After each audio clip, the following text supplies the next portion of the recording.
रामपुर एक छोटा सा गांव था जहां के लोग अपनी जिंदगी के लिए खेती पर निर्भर थे।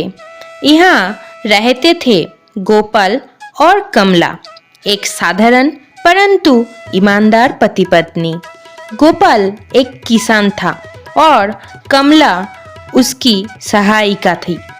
दोनों का जीवन एक ही सपनों के साथ था, अपनी खेती से अच्छी रोजी रोटी कमाना और अपने सपनों को सच करना। गोपाल हर दिन सुबह से शाम तक अपने खेतों में मेहनत करता। उसने अपने खेत में नए तरीके अपनाए थे, जैसे कि ऑर्गेनिक खेती और नए बीज लगाने की कोशिश। लेकिन एक मुसीबत थी। इस साल बारिश इतनी कम हुई थी कि पूरी फसल काफी हानि में चल रही थी।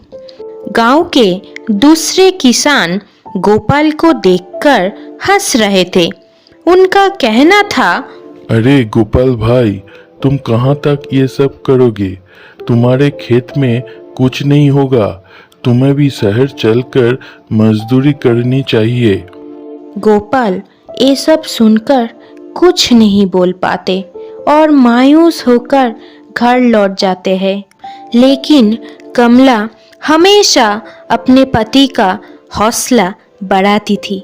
हर रात को जब गोपाल थके हारे घर लौट कर आता, कमला उसका स्वागत करती और कहती, तुमने अपनी पूरी मेहनत लगाई है गोपाल।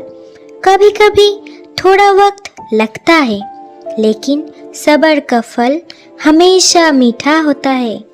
हाँ कमला, तुम्हारी यही विश्वास तो मेरी ताकत है। इसके बाद वो हर दिन नए सपने देखता और अपनी खेती को सुधारने के लिए नए तरीके अपनाता। एक दिन गांव में एक कृषि विशेषज्ञ आया जो पूरी दुनिया में खेती के नए तरीकों का प्रचार करता था। उसने गोपाल के खेतों को देखा और हैरान हो गया। वो गोपाल के पास गया और कहा, भैया, आपने जो तरीके अपनाया है वो काफ़ी आगे सोचने वाले हैं। आप अपने खेत में जो ऑर्गेनिक खेती कर रहे हैं उससे सिर्फ आपका खेत नहीं, पूरा गांव फायदा उठा सकता है। गोपाल ये बात सुनकर बहुत खुश हुआ।